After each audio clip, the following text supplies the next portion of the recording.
बुद्धं च धर्मं च गुणोत्तमं च यावद्विबुधिं शरणं गतोऽस्मि दानादिपुण्यैश्च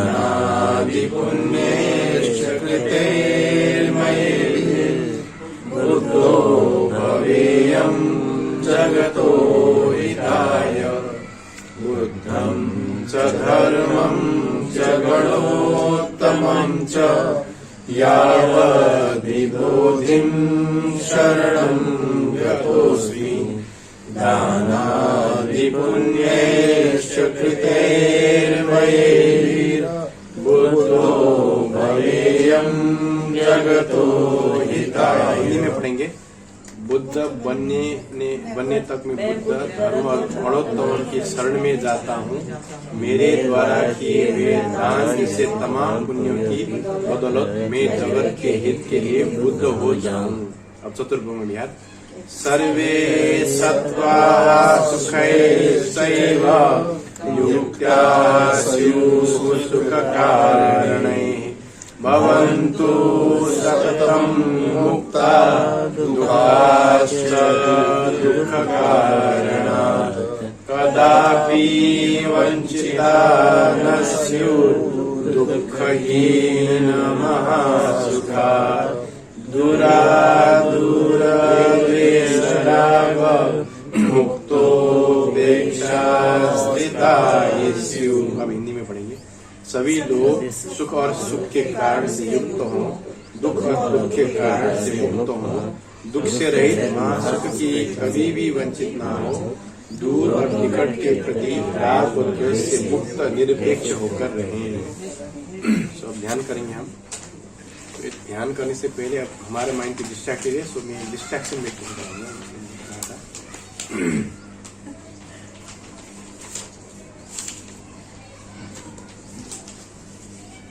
तो ध्यान करनी नहीं है, हम ध्यान ना करने की प्रयत्न करेंगे।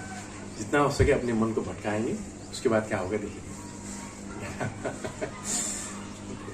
तो क्या करेंगे कि अब पहले हम आँख बंद करके करेंगे इसको। आँख बंद कीजिए और अपने शरीर को सीधा रखिए। आपकी जो रीढ़ की हड्डी है उसको सीधा रखना है। मैं थोड़ा बहुत आपका जो पोजीशन है उसको करेक्ट करूँगा। सर को ज़्यादा ऊपर उठाना भी नहीं है। इससे हमारी जो सूक्ष्म अहंकार वो बढ़ेगी। दाएं और बाएं और करेंगे तो राग और द्वेष बढ़ेगा, और आगे की ओर सर ज्यादा झुकेगा तो मोह बढ़ेगा, अज्ञान बढ़ेगा। तो इसलिए शरीर को सीधा रखना है। और आंख मूंद कर पहले हम अपने मन में एक संकल्प करेंगे कि ये जो मैं ध्यान कर रहा हूँ, संसार में इतने सारे लोग हैं इस संसार में, ये सभी सुख चाहते हैं, लेकिन सुख से कैसे मुक्ति पाएंगे इसका ज्ञान किसी को नहीं है। दुख से मुक्ति चाहते हैं, लेकिन उससे मुक्ति कैसे मिली उसकी भी पता नहीं है। तो इसलिए मैं ये ध्यान कर रहा हूँ ताकि मुझे सुख की प्राप्ति और दुख से मुक्ति की मार्ग पता चले। उसके बाद मैं संसार में जितने भी सत्व हैं उन सभी को मुक्ति की ओर ले जा सकूं करके संकल्प करेंगे।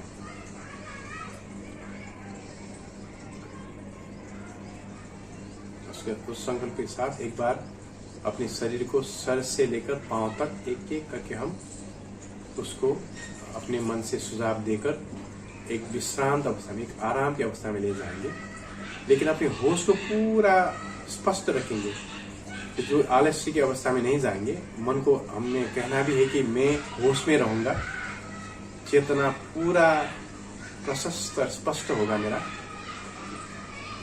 वो संकल्प करके फिर सर के बाल, हमारे मस्तिष्क, चेहरा, गर्दन, दो कान, दो बाजू, उसके बाद हमारी जो हाथ हैं, हथेलियां हैं, उंगलियां हैं, पीछे की जो रीढ़ की हड्डी है, पूरा पिछवाड़ा है, और उसके बाद कमर है, और हमारी जो अंदर की जो फेफड़े हैं और दिल है, पेट हुआ, अंतड़ियाँ हुई, और जितने भी अंदर के जितने भी हमारे अंग प्रत्यंग हैं सभी को विश्रांत अवस्था में ले जाकर फिर उसके बाद कमर के नीचे के भाग, दाएं जांग बाएं जांग, दाएं घुटने बाएं घुटने करते हुए पैर तक जाएंगे और शरीर को पूर्णतया विश्रांत बनाएंगे। क्योंकि शरीर रिलैक्स ना हो तो ध्यान करने में थोड़ा कठिनाई होगी, ध्यान लगाने में।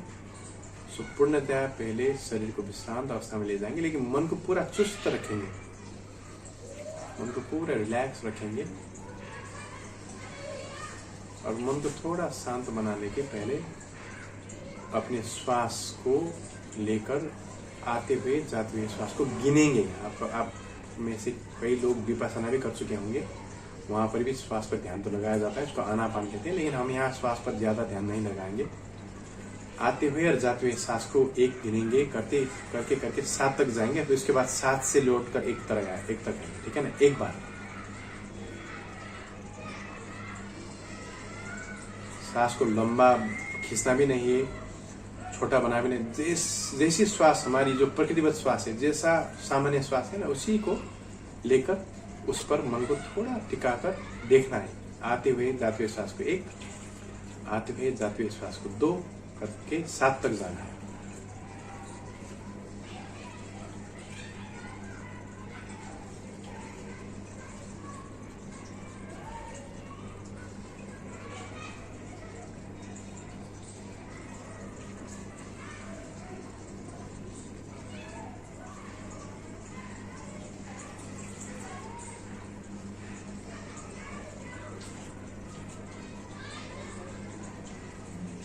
सात तक पहुंचने के बाद 7 से उल्टा गिनेंगे, 1 तक आएंगे।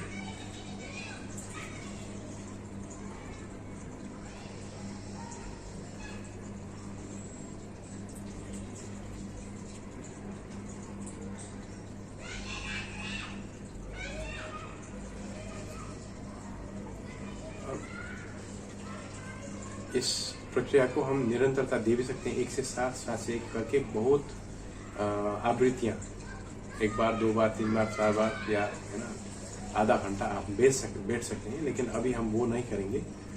श्वास को देखने के बाद मन थोड़ा बहुत शांत हो जाता है। अब जितने भी आपके इर्द गिर्द जितने भी आवाजें आ रही हैं, बच्चे चिल्ला रहे हैं, वहाँ जो ये फाउंटेन है उसमें पानी का आवाज आ रहा है, पानी बह रहा है, मेरा आवाज आ रहा है, उन आवाज को आप वहां तक जाकर उसको नोटिस करेंगे, उसको जानेंगे। हाँ, यहाँ ये ईश्वर नाम के एक व्यक्ति का आवाज आ रहा है, बच्चे बाहर चिल्ला रहे हैं, चिड़िया का आवाज भी आ रहा है दूर दूर तक। एक आवाज पर नहीं टिकेंगे, जितने भी आवाज आ रहे हैं हर एक आवाज को नोटिस करने के लिए मन को पूरा डिस्ट्रैक्ट करेंगे। वही कह सकते हैं हम यहाँ पर। पानी की आवाज, मेरी आवाज, बच्चे की आवाज, कोई मशीन की आवाज भी बाहर थोड़ा आ रहा है।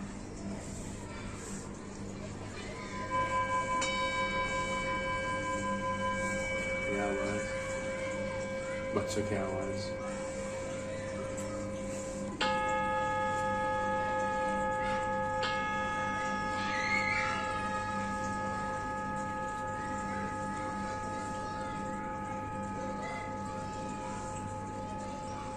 कौन सी आवाज आने वाली है आपको पता नहीं, लेकिन जो आवाज आए उन सभी को, जितनी भी आवाज हमारे इर्द गिर्द घट रही है, उनको आपको जानना है।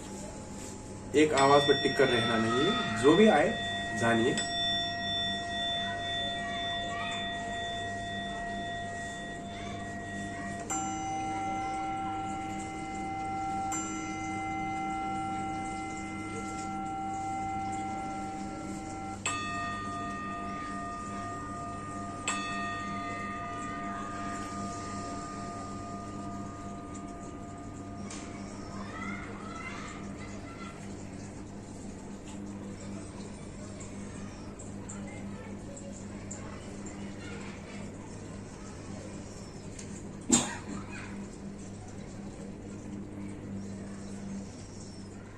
एक आवाज को भी नहीं छोड़ना है, जितनी भी आवाज आप पकड़ सके तो पकड़ो।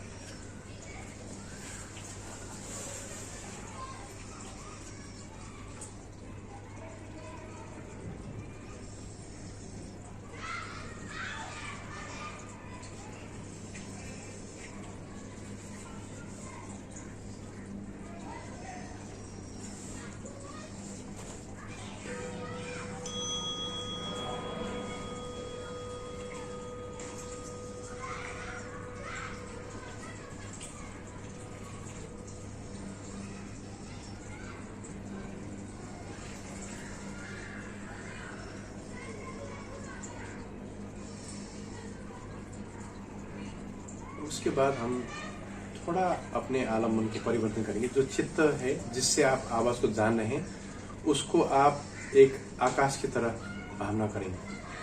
आप आवाज की और गति नहीं करेंगे, वहां पर नहीं जाएंगे। आवाज क्या आ रही है उसको भी तवज्जो नहीं देंगे। आप अपनी चित्त को देखेंगे, वो चित्त बहुत फैले है ना, वो चित्त बहुत बड़ा है ना। पूरा ये जितने भी हमारे इर्द गिर्द जितनी भी चीज हो रही है वो सभी इस चित्त में, माने कि आप चित्त एक आकाश है, आपका जो चेतना है वो एक आकाश है, और वहां पर एक बादल की तरह ये जो पानी बह रहा है उसका आवाज, मेरा आवाज, एक चिड़िया की तरह, एक बादल की तरह, घंटी की आवाज आ रही है। आपको कुछ मेहनत करना ही नहीं, आप वही आकाश की अवस्था में आराम से बैठे हुए हैं। आपका होश भी स्पष्ट है, बच्चों की आवाज भी आ रही है और जा रही है, जैसे बादल या चिड़िया आती है जाती है। आप कोई आवाज को लेकर कोई अपेक्षा नहीं रख रहे हैं, ये आवाज आए, ये आवाज आएगी, आपको पता भी नहीं, ये हो ही रहा है अपने आप, है ना। लेकिन आपको मेहनत भी नहीं करना पड़ रहा है, ये अपने आप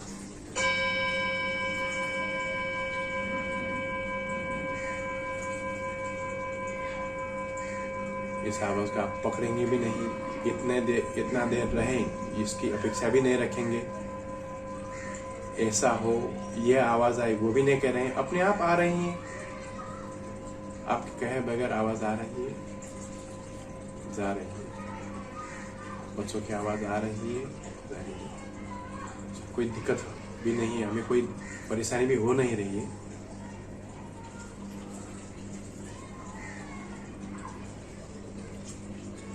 हम कुछ कर नहीं रहे, सिर्फ अपने होश को साधे हुए चेतना की जो आकाश है, चित्ताकाश भी कहते हैं उसको, उसी में आराम से बैठे हुए हैं। जितने भी अनुभूतियां होनी है वहां पर हो रही है। खास देखिए।